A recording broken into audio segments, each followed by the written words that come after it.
Olá, mãezinhas!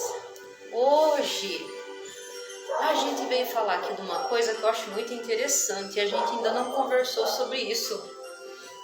Leandrinho,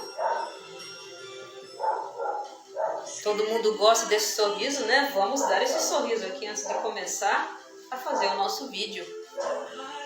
Hoje eu queria falar para vocês uma coisa muito interessante e que me ajudou muito na minha jornada com o Leandro.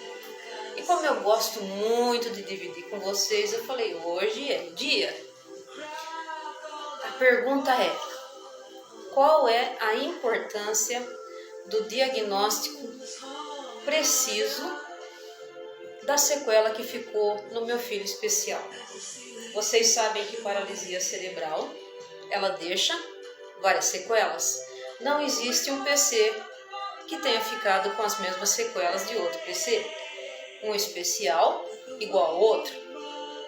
E é de suma importância, eu digo isso para vocês, eu tenho aqui a prova. Eu sempre tive muita curiosidade para poder entender todas as vezes que o Leandro, menorzinho, fazia certas coisas que eu não entendia. E eu ficava me perguntando, meu Deus, por que que faz isso? Por que que faz aquilo? Por que que age de um jeito? Por que que age do outro? E de tanto eu perguntar para Deus, eu acho que a resposta acabou chegando. Porque foi justamente quando eu não estava atrás, já tinha perguntado para vários médicos, nunca ninguém soube me falar quais eram as sequelas. Você só escuta sequelas de paralisia cerebral. Olha quem veio participar do vídeo, faz tempo que ela não participa. Olha que coisa mais gostosa, gente. A nossa querida filhinha de 4 patas participando do vídeo. Tá dando para vocês verem aqui, né? E a reação do Leandro, como eu já expliquei em outros vídeos, né? A alegria, o corpo acaba. Calma. Calma, o pessoal já está acostumado, ninguém assusta mais, sabe que eu estou fazendo isso daqui para ajudar e não para judiar, porque senão pode deslocar o maxilar.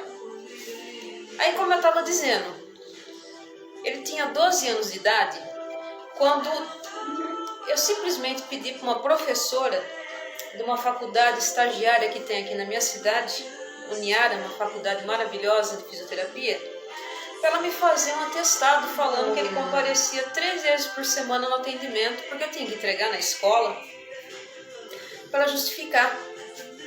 Quando ela me aparece com esse diagnóstico, que eu vou até ler: Leandro, portador de encefalopatia crônica quadriplégica espástico atetoide, acompanhado nesse serviço, apresenta importante quadro de espasmos musculares RTCA, que eu já expliquei, positivo, reflexo tônico labiríntico, devendo sempre manter a cabeça na linha média em posição neutra entre extensão e flexão. Gente, sinceridade, quando eu li isso daqui, eu desmontei.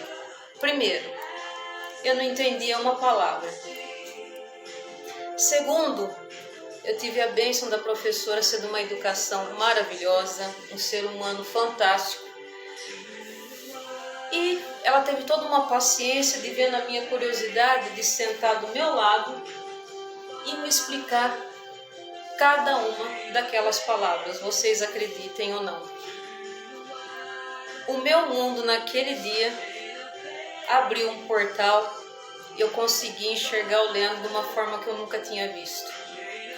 Cada uma daquelas palavras se encaixavam nos atos que ele fazia e que há 12 anos eu estava tentando entender e não conseguia. RTCA positivo, cabeça virada para o lado, o corpo nunca conseguindo se manter na posição neutra. Tronco ereto. Na cama é um pouquinho pior ainda. Reflexo labiríntico. quando a gente vai passar perto do Leandro, se você chega por trás dele, o que você tem que fazer é sempre esse ato de segurar o braço para depois você aparecer. Porque se você aparece de repente, o primeiro rompante dele é esse daqui. E não é porque ele quer fazer, mas é um reflexo muito rápido. Então eu já ensino todas as pessoas. Se você for chegar por trás do Leandro, faça isso no braço, porque você vai estar ajudando não só ele, como você também pode se proteger do movimento involuntário muito forte, chamado até de movimento robótico.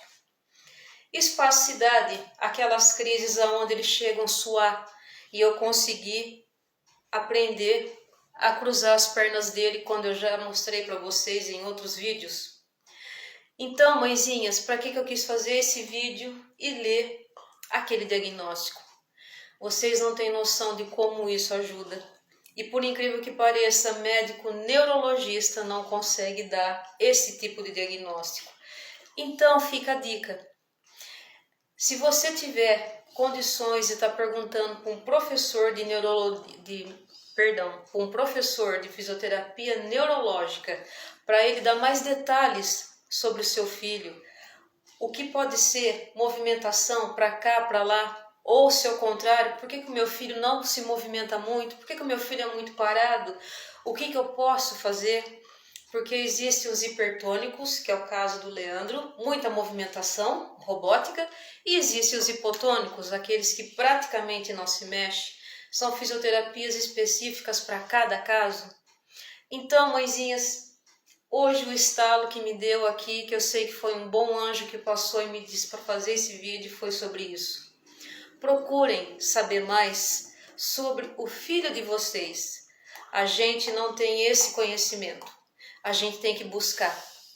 E a partir do momento que você consegue entender essas peculiaridades, você consegue ter uma extensão maior daquilo com que você está lidando, já que eles não vêm com manual de instrução, como eu já falei no vídeo também.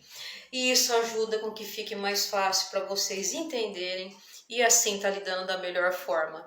Essa foi a dica de hoje, eu espero que vocês tenham gostado. Agora, aquele sorriso magnânimo para terminar, de galã, de novela, que só você sabe dar.